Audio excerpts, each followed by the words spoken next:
We are live. Good morning, good morning. Let me switch to this other camera. Good morning, everybody. Yes, we got a late start this morning. Thank you to challenges with my laptop. But we're here now. Good morning. Happy Tuesday morning. Good morning, Margie. Good morning. Buenos dias. Namaste, mi gente. Lori. Welcome to Viva Cafe con Leche. Exactly. I want to add that con.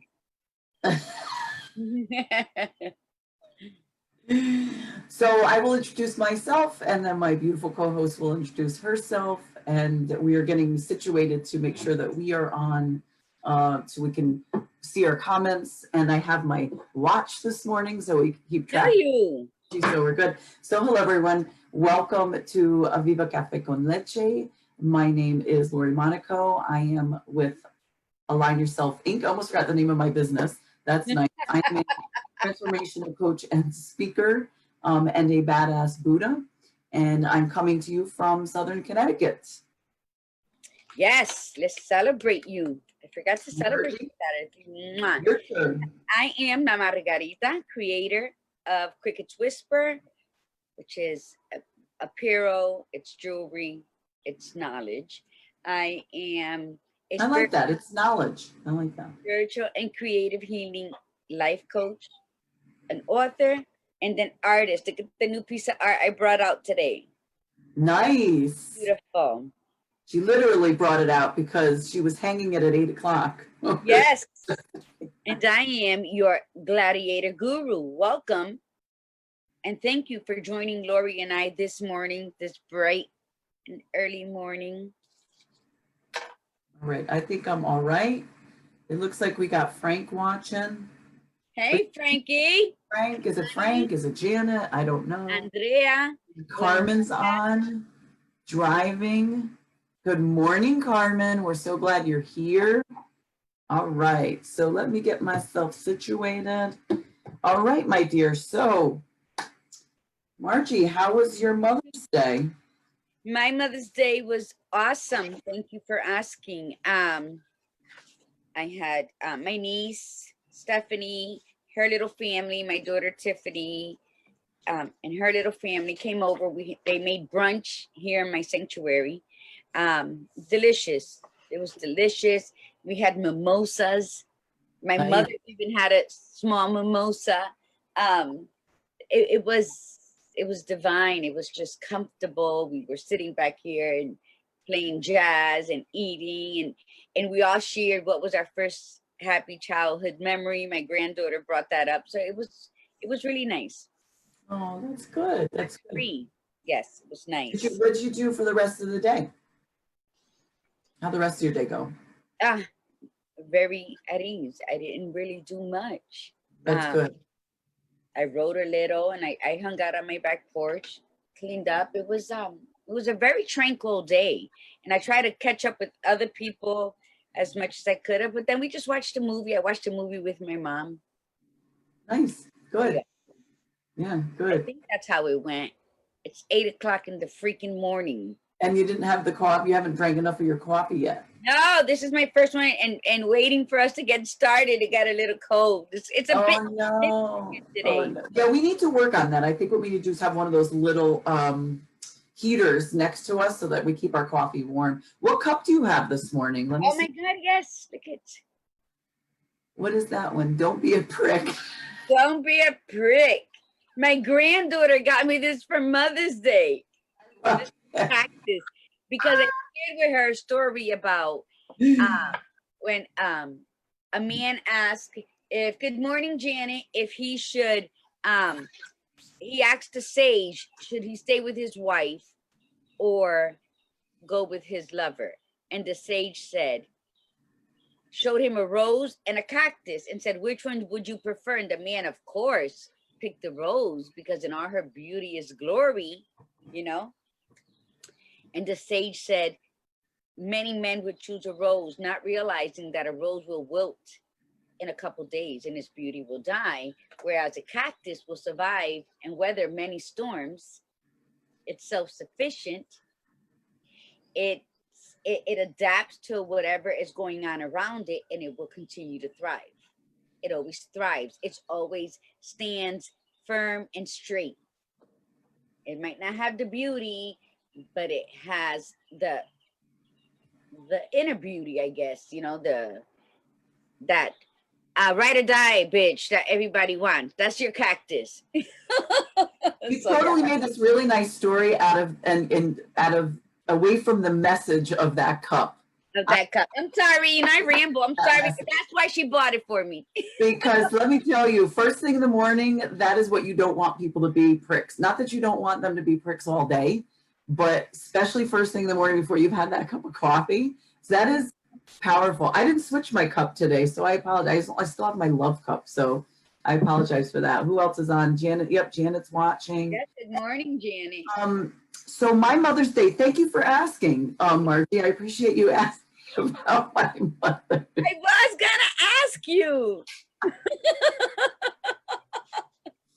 Listen, I went to bed at close to 4 in the morning. Yeah, we got to talk about that in a little while. We got to figure that out. Because if you're not going to bed at 4 for like with somebody else laying next to you, then it's sometimes not worth it. I was writing. Oh, well, okay. So that's better. That's good. Okay. So my Mother's Day was okay. I mean, it was, I did more work than I wanted to. And I do that to myself all the time. I made breakfast for everybody. And when I say everybody, like there's a lot of people in the household. So, and then I gave my mom a massage. So that was good. I really definitely wanted to do that part. And then, I don't know, we just sort of, I did some stuff at the house, watched a little TV, and then went out for a drive with the family and came back and then just chilled out. But it was, I don't know, I was cranky. So it wasn't that it was a bad day. I just made it a bad day. I don't know what the hell I was so cranky about, but I wasn't feeling good all weekend. So that wasn't helping the situation. And it was my only day off. That was the worst part of it. I think that was in my head. I think that's why I got so cranky, because it was my only day off. Mm-hmm. My own fault. That's the only thing I allowed myself to be off for that one day. So I guess I wanted it to be like, I don't know, like I had this expectation. And I'm always telling people, expect the unexpected. So I should have, well, I guess I was not expecting that. So no, I mean, it was good. I mean, everybody was good. My daughter my 16-year-old made me this fantastic thing that you hang off the ceiling. I mean, she made it herself. It's one of those things like it's like a circle and then things hang off of it, but it sort of twirls around. Spiral? Yeah. And then my little one made me a card, and my oldest one sent me one of those edible fruit baskets, which we had before. So it wasn't even like we made it to Mother's Day with that thing. But yeah, it was okay. It was quiet. I guess that's a good way to look at it. Overall, it was very peaceful. So in the end, that works for me. That's perfect for me.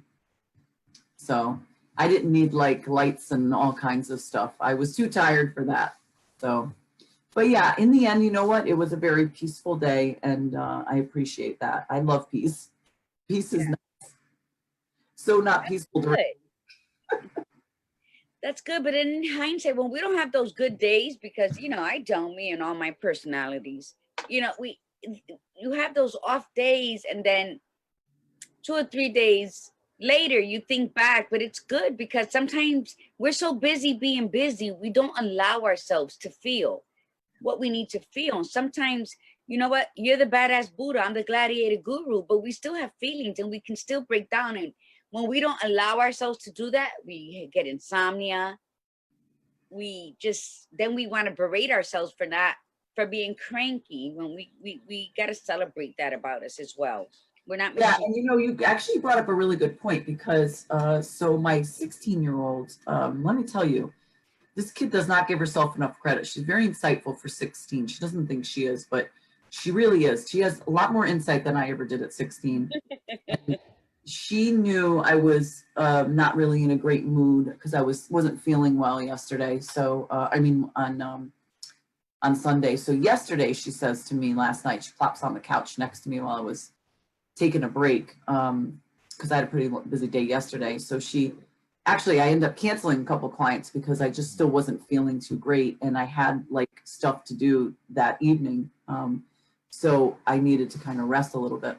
So she plopped down next to me on the couch while I was resting, and she said, she goes, Mom, I think this is just, I don't think you're getting sick. I just think that things are just catching up. You've been really like going crazy since the beginning of March. You're running your business. Your business is really busy. You're teaching, Charlotte, and it's a lot. It's a lot. And I got so teary-eyed hearing her say that, because it's hard enough sometimes where you see yourself, and you don't want to admit when you're busy and you take on too much. But when adults recognize it around you, that's one thing. But when your own kids do it, and especially a teenager, it's beautiful. So it made me feel really good that she said that. And I agree with her. I said, you're right. Like, I thought I had it down, and I was balancing pretty well, but it catches up on you, and it's a good lesson, because this is what I teach people. I teach people all the time to really be, balanced. And even when you think you're balanced, you still have to take stock in it. You still have to listen to your body. In my case, I was, but it took a little while for it to catch up. So I thought I was doing pretty good. So now it's like, okay, take a different approach this week. So we have to reset some stuff. But I guess that's the beauty of it, is you can reset. Don't just put yourself into a state where you're just completely broken down. You have to be able to listen to your body and then reset yourself. So that was my takeaway. She taught, the student became the teacher, which was fantastic. I love when that happens. That is beautiful that she's been observing you. So how'd your Monday go? My Monday started very early yesterday. Went to the doctors for, just the whole blood work stuff. And I wasn't happy with my weight on that scale. And I think that scale was just freaking lying, but Yeah, I was gonna say, is it broken? Yeah, and I told the nurse, this isn't like this isn't even fair. Like, why are you showing me this? It's too early in the morning, right? So what to do? I said, okay, I have to take action, because I'm not happy with whatever's going on. So what? I have to change my calorie intake to 1,200. I was doing 800 with my sister Janet and Medi weight or something, but that was like me feeding the pigeons, and I'm not a pigeon, right? I'm like a mini calf. Right? So, and then I didn't for 2 weeks, because I was taking care of Mateo, but just continue to walk my 4 to 5 miles a day. And I do it under an hour and 20 minutes. So That's good mileage. And I was doing it like 5 days a week. And I guess I'm just gonna have to do it every day and just make it part of my early morning routine. Besides here, like on Tuesdays and Thursdays, I have my walk buddy, Danny, and we're gonna walk in the evenings for that amount of time. So we already carved that out. And one, stay positive. I have to stay positive through the process, because in order to work through the process, I have to trust the process, right? And Absolutely. Then to continue to be kind to myself. Continue to remind myself that it's okay, we'll get through this together, and just say positive affirmations to myself instead of, what can go wrong when something feels tight or whatever. So, I'm just going to celebrate my now, live in my moment, and try to stick to that 1,200 calorie, which I can, because my niece is really good at that, and walk. And I love walking. It's just the getting out the front door. Once I'm there, it's like awesome. Yeah, so that was my Monday. And then you gotta practice. That's why you gotta practice Mel Robbins' 5-second rule. You have to count down 5, 4, 3, 2, 1, and jump up. Yep. That's what I do in the mornings, Lori. It's so funny you brought that up, and I think I told Frank that when I was staying over there. It's just getting the. I can't even make coffee when I go walking in the morning. I literally get up, wash my face, my clothes are already sitting there, so that I have no reason to. Yeah. It's a procrastination of leaving the house, but once I'm there, I walk and walk. So. Well, you can't possibly make your coffee before you go for a walk, because it takes you so long, and then by the time you finish with your coffee, you're going to be unmotivated to go walking. That's what was happening. That's what was happening. So I just have to get up and go, and then it just makes me walk faster to get home quicker and drink my cafe.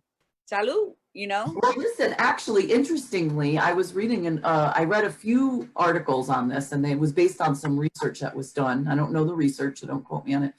But the recommendations that, so coffee sometimes is actually the best time to drink coffee is about 3 hours after you've already woke up. So like if you get up at 7 in the morning, your first cup of coffee should be at 10. Get the hell out of here. Or at least 2 hours. And here's why, because when we wake up, there's certain chemicals like when we're sleeping, melatonin is a chemical that's released. It's a hormone and it's very elevated while we sleep, which allows us to sleep. Most people have heard of melatonin because it's, you know, they sell it as a supplement even. And melatonin is opposes serotonin. Serotonin is a nerve chemical that like it controls our mood, among other things. But it's part of the sleep-wake cycle. So as melatonin goes down, serotonin goes up, and serotonin doesn't go up. It goes up as you, let me see if I get this straight. So it goes up as you wake up, and it actually goes pretty high. And then there's a dip like a couple of hours after you wake up.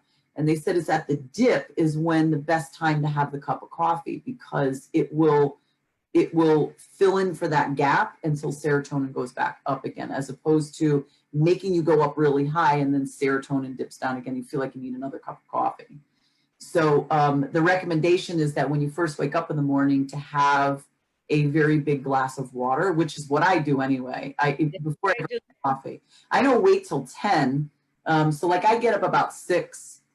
So even if I waited 2 hours, yeah, that'd be about right. Maybe 8 o'clock. I guess that does. I think I'm doing it without realizing it. It's like 2 or 3 hours. So if you get up at 6, 8 or 9 o'clock in the morning when you have your first cup of coffee, but I always wake up with a big glass of water first, and then I have my coffee. I make sure I hydrate myself a little bit. The only exception is like when I go camping. Like when I go camping, I love being like the first one up, getting like putting my cup of coffee on, getting it ready, and then sneaking outside if we're in a cabin or if we're in the tent, sneaking outside, whatever, and just sitting outside by myself with my cup of coffee. It could be like 5 in the morning, I don't care, because it's just so peaceful. So that throws that out the window if you're going to do it that way. But think about it. If you've been struggling with like feeling like you need an extra cup of coffee, try doing it that way. Maybe having a glass of water before, and then waiting like an hour, maybe 2 hours before you have your first cup of coffee. First of all, that's never going to happen. Coffee is like my lover, I told you.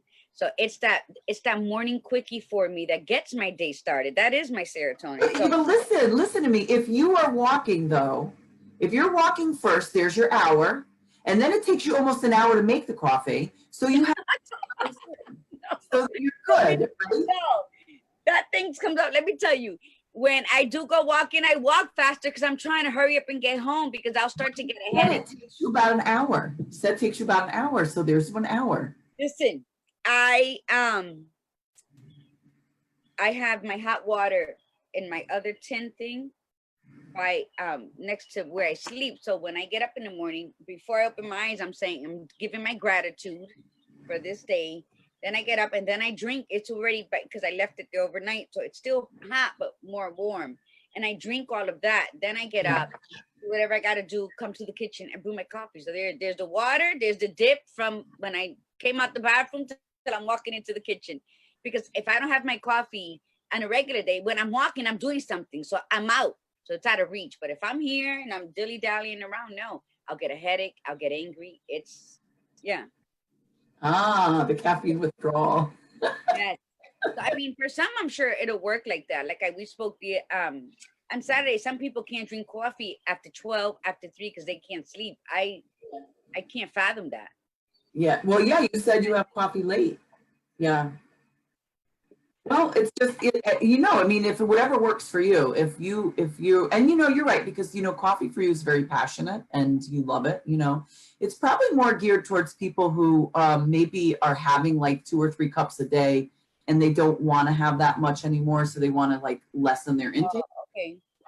So maybe spread it out a little bit, but do we need to shout out to anybody? So Itza is watching. Hi, Itza. Nice to have you back. So All right, so we don't have a big crowd today, but that's all right. No worries. They got to get it together. You know what it is everybody's still lazy, like they're still not back. So, we want people to be listening on their commute to work when they start getting back in it. So start getting in your routines now. And those of you that have early work calls, put your work call to the side or do your work while you're listening to us, because you could totally do that between 8 and 9, right? We're not going to tell anybody, right? Totally join us in our coffee affair of the mornings. But Bridget Williams, thank you for showing up. And then we have Nancy Green and Lisa German. Buenos dias. Thank you. Cool. All right, great. All right, so let's see. We are good. I said, I have brought my watch today so we can keep track. And so we are at a mark to where we can switch to our topic today, which is going to be such a great topic. I'm so excited about this topic. The topic is, are you boring? And I'm feeling boring today. I don't feel like I'm on my mark this morning. I don't know what it is. I don't know if it's because I just wasn't feeling too fabulous all week, all weekend. I'm definitely feeling better today. And I started to feel better, a little bit better last night. So thank goodness for that. But so I feel like I'm being a little boring today. So this is great. So before we get started, so let's define it. So what is boring? It's not interesting. That's literally the definition. Even the definition is boring. If you think about it, right? Not interesting. Imagine somebody saying that to you. You know what? You're not very interesting. First of all, they'd never say that to you, Margie. Like never in a million years. I'm sure there are people that think that I'm obnoxious and boring. I'm sure. You're not boring though. Maybe. But I may be obnoxious. Hey, I'm that spice. I'm that sazon that people forget to put in their food.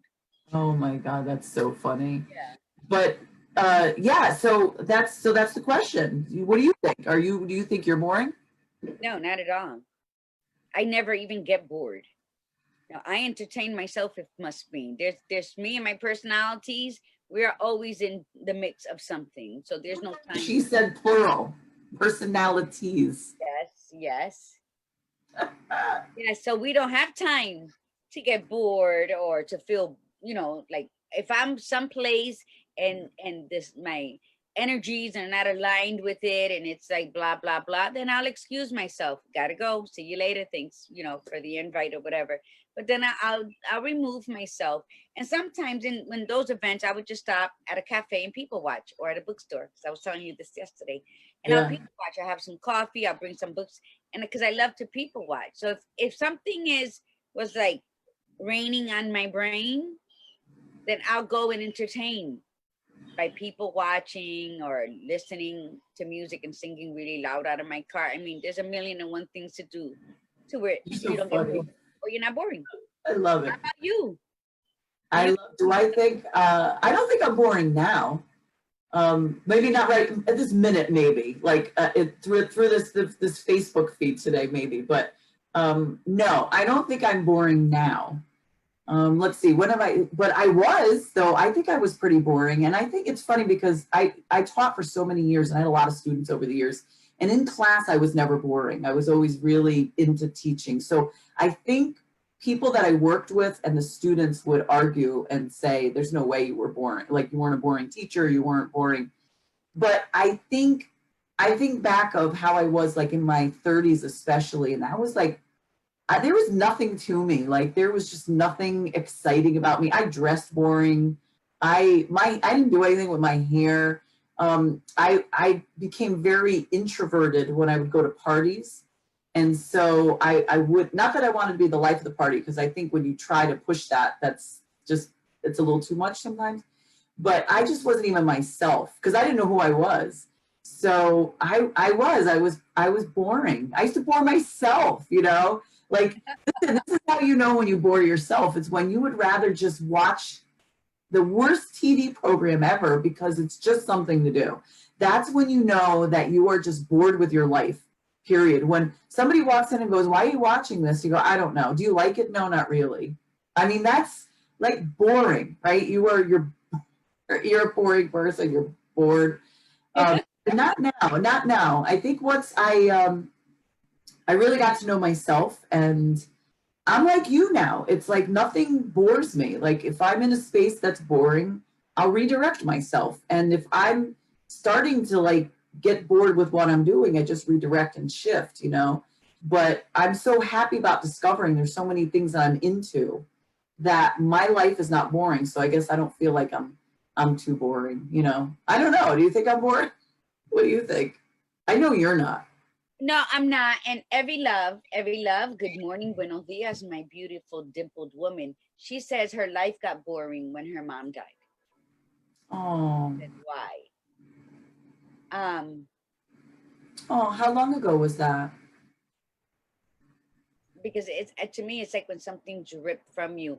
And I think every instead of being sad and carrying that and feeling bored, you got to celebrate all the memories you had. And that's what, you know, it took That's me a right. long time to get over my daddy dying, like a long time. Like there was some, I didn't cry for almost 2 years, and I caused some damage to my physical body because of the stress. But so what we do is when we gather, we talk about him. I write about him. There's a lot of things about him in this new book I published. And I think that's what happens. You got to remember how they lived, how they danced, how they screamed in the house, and those kind of things will just replace it. Because like I mentioned in one of the blogs, that no one ever really dies. The only time a person dies where it's infinite is when they're forgotten about.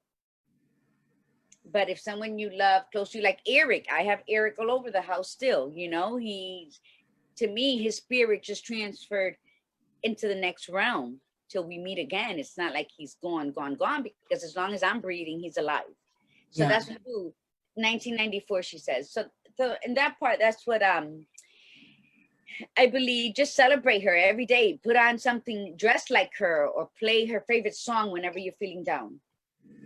Yeah. Because you're her legacy.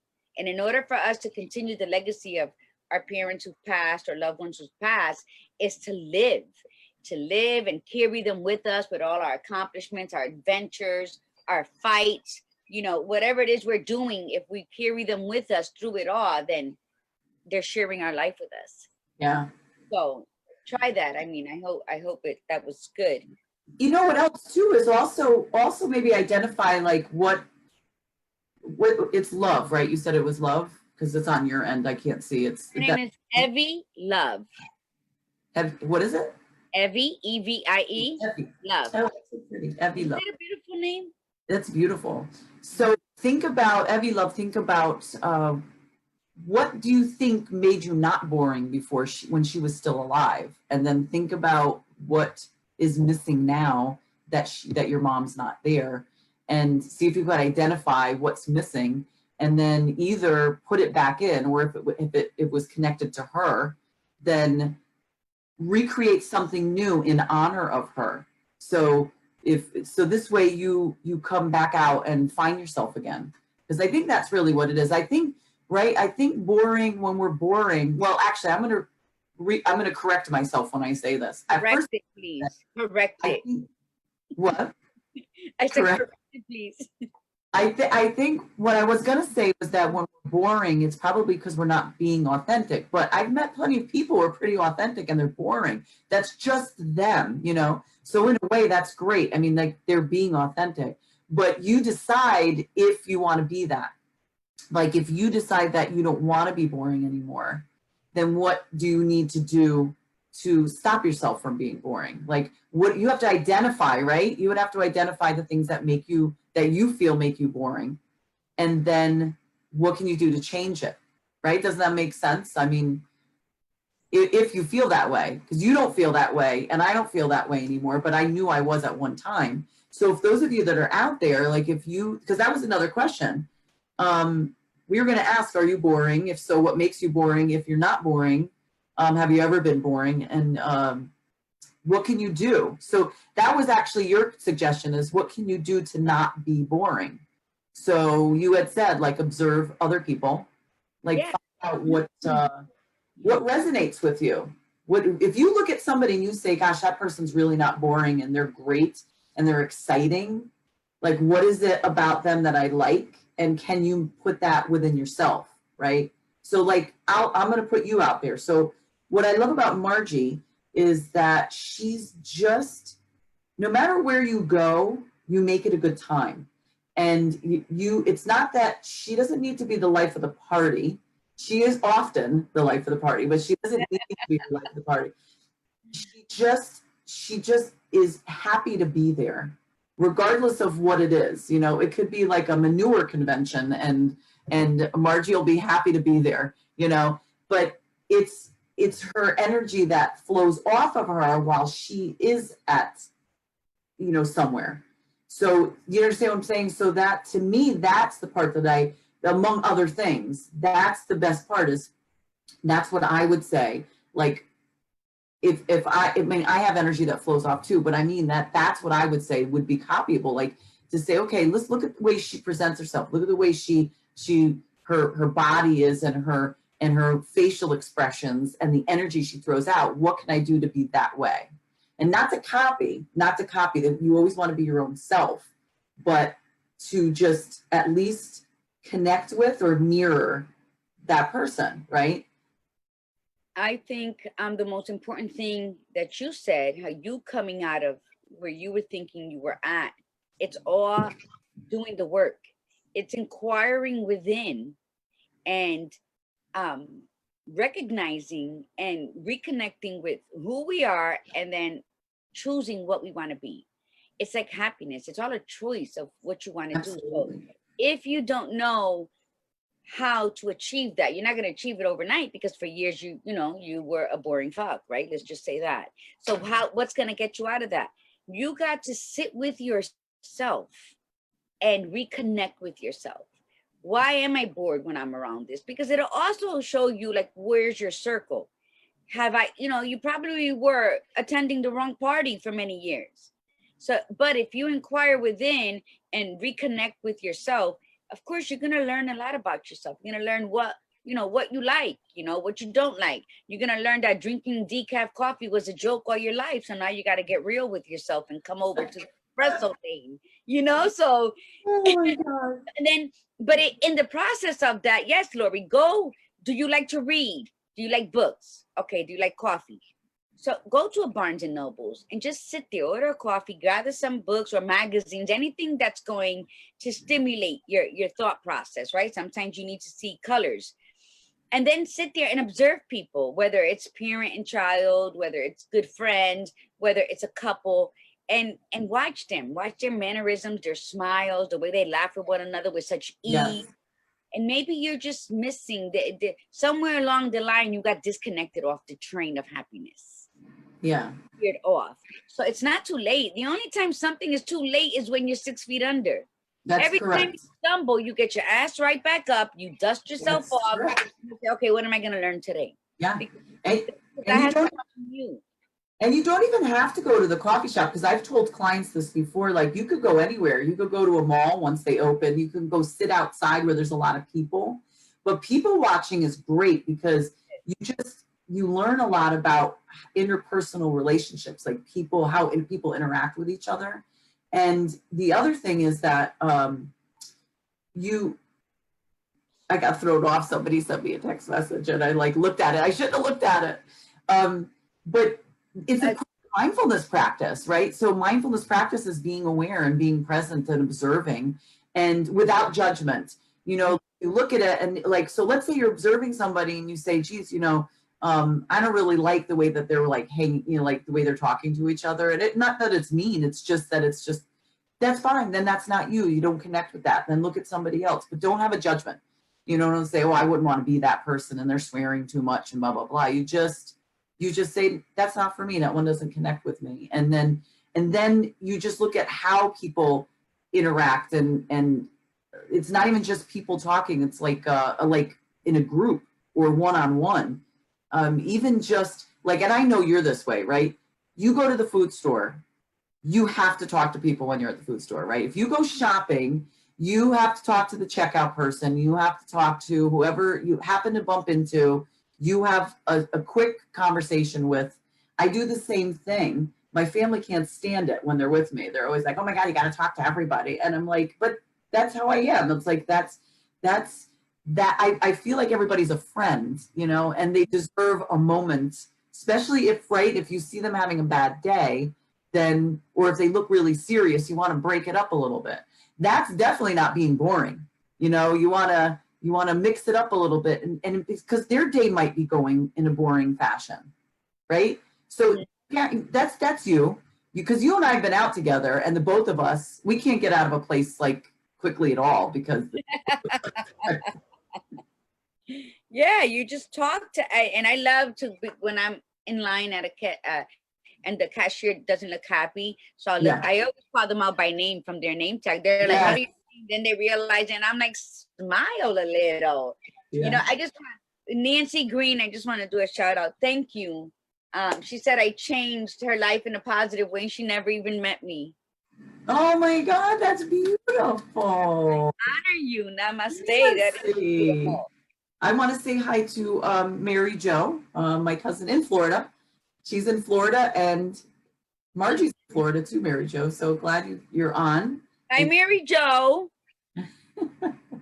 It is. I'm so happy that my sisters are on too. And yeah, Bridget Williams says also find a hobby, go bike riding, read a good book, listen to motivational speakers. Absolutely. I Yeah. said the bookstore with coffee because that is my passion and I can speak on it for hours because it is something I do. It is something that helps me when I have writer's block, because when I see people talking or fussing, then I create my own story and they're my characters. And if for somehow it makes me click to where I can go back to my writing. So yeah, you have to, and that's what the whole self-discovery, right, Lori? Do you like to ride bike, or would you rather walk, or would you rather jog, or you want to run a 5-mile marathon? I ain't doing none of that shit. I'm walking and I'm power walking, and I might begin bike riding, but I can never find the bike. That's it. But everybody has that different palette for life. You have to discover what are your taste buds yearning for, and feed it. Personalities like the same stuff. So, like, what if one of your personalities wanted to run the marathon? No, we'll jog a bit, you know, we'll jog. And that has to be like Juanita, the angry one. She wants to just, you know, take off some time. So I do find myself like I'll power walk and then I'll like jog for half a second and shit, because then I did it, right? It was a half a second of my life that I jog. And that's what I tell people. You have to taste different foods, because how else you know, you don't like it. You have to want to have that zest for life. And if you feel that you find yourself saying I'm bored, especially during this quédate en tu casa, then yeah, find a hobby, read a book, go get a glue gun, start gluing shit together. I mean, that's right.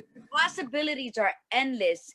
You're breathing, you're walking, you can get up and eat whatever you want. You can well, like you said, it's a choice. Yes. If you think that you are boring, you can choose to not be boring anymore, and you just need to consider all those steps, like what can I do to not be boring anymore? What do I know about myself? But it has to be something that you feel comfortable with. And you have to define what is it that they're searching for, Lori? Authentic self. Yes, say it. And it has to be. It flows off her tongue so beautiful that I'm even afraid to say it. Have you noticed? I haven't said for you.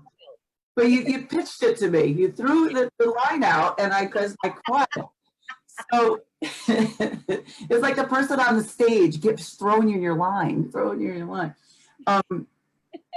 also, you have to make sure, with authentic self, you have to make sure that what is, to make yourself less boring, you want to be comfortable in what you're doing. Like, if you're not comfortable being the center of attention, then don't be the center of attention. You know, it's funny. I could get up and speak in front of hundreds and hundreds and hundreds of people, but when I'm at a party, I don't really like to be the center of attention. I mean, I like to joke around and I like to have little crowds here and there, but I do not like to be, you know, there's some people that love to be like right in front. And I might have my moments sometimes. It just depends on the feel of the party. But most of the time, I'm pretty good being the one in the back because I'm always in the front. So it's like, let everybody else have that spotlight for a little bit. You know, works for me. Mm-hmm. But you have to know what you define, like what is exciting to you. So we talked about being boring, but if you want to not be boring, then what do you define to be exciting? How do you want to make yourself exciting? And then what do you need to do that? Sometimes it's just, it could be a calmness.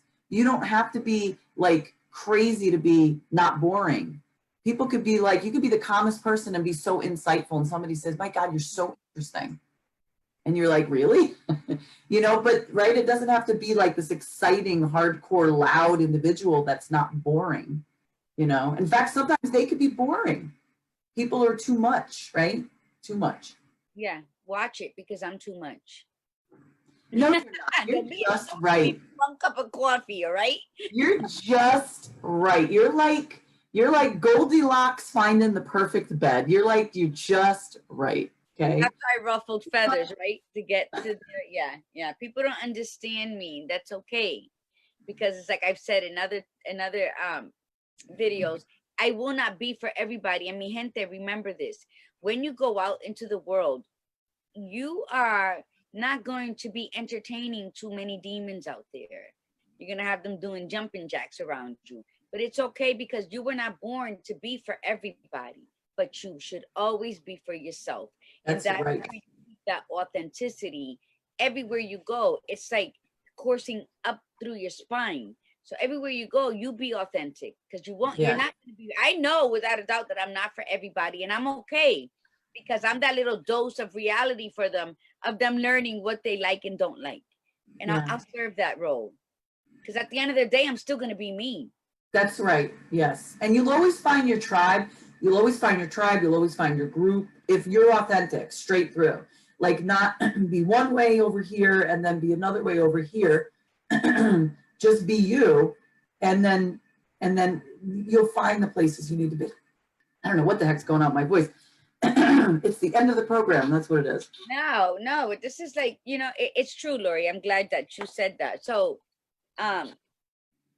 just be 2 minutes left. Well, we have 10 minutes left. So with every step you take, just be you. And as you practice that, if you weren't doing that and you practice that, and every day you're taking a step, and you're acknowledging yourself, and you're accepting yourself, and then you start to celebrate yourself, you're going to see a lot of things happen. You're going to be fall, where the leaves are starting to change and fall off the tree. And then you're going to skip winter. You're going to jump right into spring, where everything starts to bloom. Allow yourself to bloom. Allow yourself to die a little, so that you can be reborn alive within you. And that's great.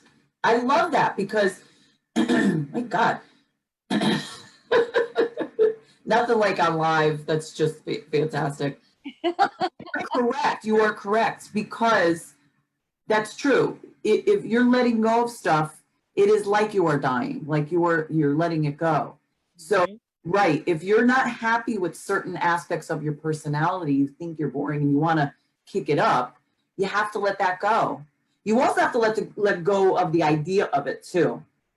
Like if you don't think if you think you're boring, but other people don't feel that way about you, because that's another way of looking at it too. Sometimes we could think we're boring and other people don't think so. So the question is why do we think we are, and why aren't we, And so getting back to what I had said about, if you had asked students of mine, they would have said, no, she's not boring. And I knew I wasn't in class, because when I was teaching, because teaching is so passionate to me, guess what I was? My authentic self. When I was teaching, I was absolutely 100% me.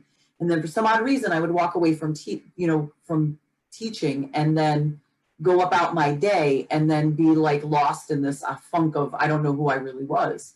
So it's about finding yourself, loving yourself, letting go of that stuff, letting it die off, and then blossoming up, And spring could be for a person, right, Margie? It could be any time of year. You don't have to say, oh, I got to blossom in the spring. It's like, no, man, I'm growing my sprouts right now. I'm going to grow all year.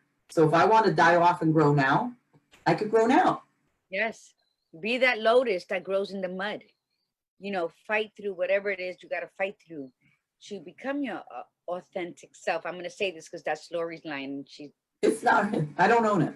You can have it. So, and if you feel like my sister said I'm boring, need to let it go. You're not boring, Connie. My sister is so like witty, funny, like that dry humor, but she catches you off guard and then you crack up, because then she'll say it like with the straight face.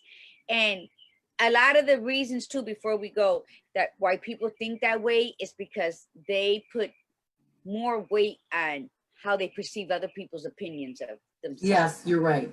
Um, Absolutely. so just go with the flow, because like Lori mentioned, the tribe, you being authentic and being your real self and coming into your own, you're going to navigate, or they are going to navigate towards you. You're going to find your real tribe to fit your spirit and your energies, because we all have different ones, and we're not going to connect with everybody we meet. That's why our energies are special, and our spirits are always right there, nudging us, giving us that gut feeling, letting us know all those red flags that we ignore on purpose. So that's where once you mesh with yourself, you'll be navigated to where you got to go to, but you got to trust the process. Yeah, and when you do, oh my God, your energy will feel so fantastic when you're with the people that appreciate you. And you won't feel so drained, you won't feel so like uneasy. And it's just such a great feeling when you let that go. And then like once you get better, this is what I've noticed too, and I know we have to go, but once you get better at aligning with who you are, like honoring the fact that you are who you are and you love who you are, that even when you go to these places that you do not fit in. So like Margie said, she knows when she's at a place that doesn't excite her, and then she just figures out a way to get out of it. It's once you're there, you can sort of stay within yourself. You're talking to people, but you're always still true to yourself. You're not bending to fit anybody, you know. Like what's funny is I don't view myself as a very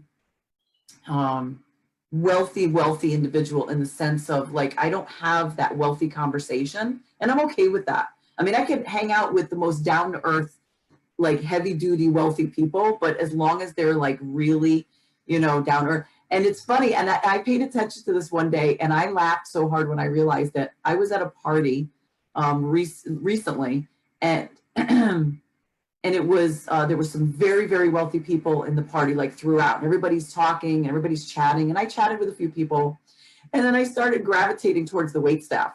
Like that's who I was hanging out with. You know, I was and at some point I was hanging out with the wait staff, joking around with them, you know, and people could say, well, you weren't comfortable. It's like, it's not, I thought about that. I asked myself, it wasn't a comfort thing.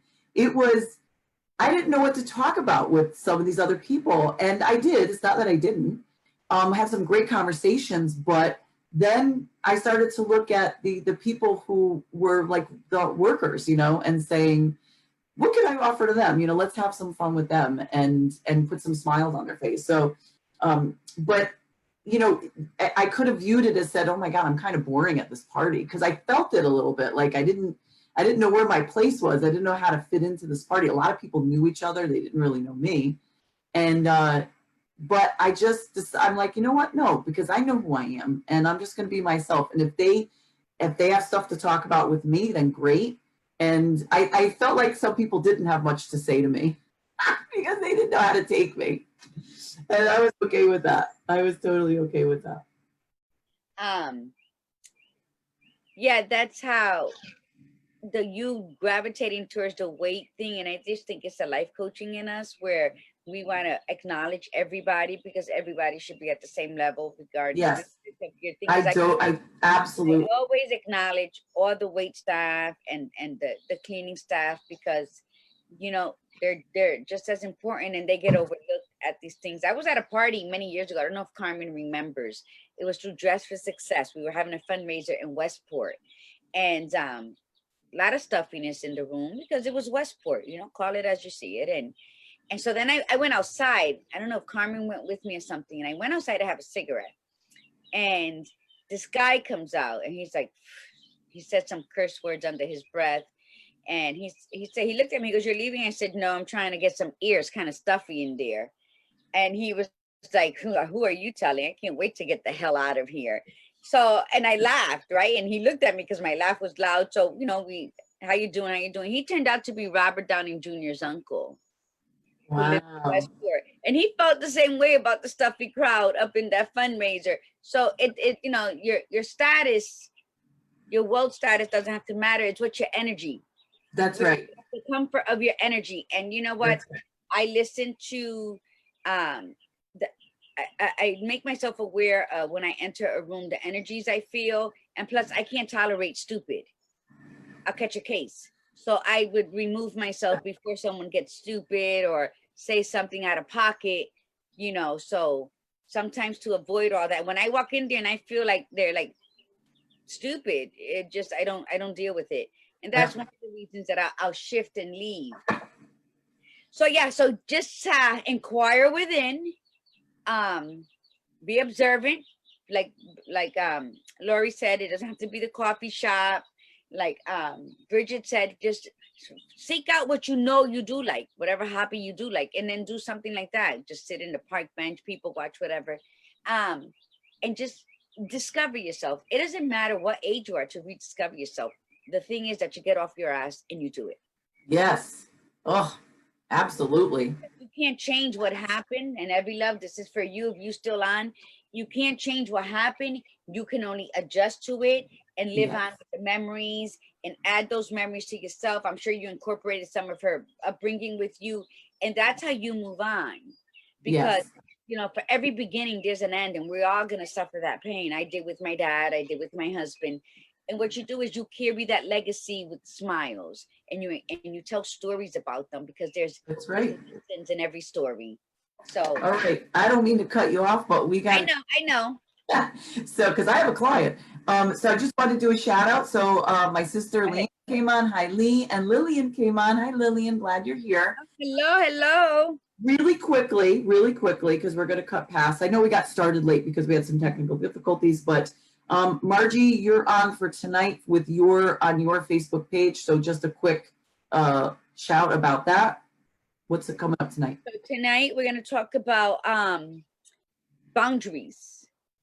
Just the simple parts of building your boundaries, of knowing what your boundaries are. So that's tonight with Moments con Margarita live at 8:30 p.m. tonight. Okay, and what's your Facebook what's your Facebook channel? Is that where? Yeah, a Cricket's Whisper. Cricket's Whisper. Okay, great. And then so Thursday, our next episode on Thursday, 8 to 9, we are continuing the conversation that we started on Saturday at our pilot episode.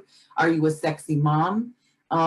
So Thursdays we have guests on. So if you would like to be a guest on the show in the future, just let us know. Send us an email, Facebook or Messenger. And this week we will have 2 people on Thursday, and we're going to be talking about what it's like to be a sexy mom. We're going to get more detail on that.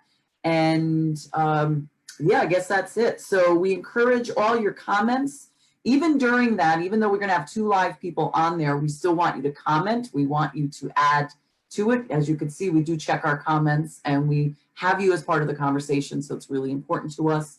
And with that, we're going to sign off. So again, my name is Lori Monaco. Thanks for joining today. Be you, be real, be extraordinary. Love that. And this is La Margarita. And remember, mi gente, breathe in the beauty, breathe out the bullshit. Namaste. I love that. See you guys, everybody, on Thursday. Bye. Take care.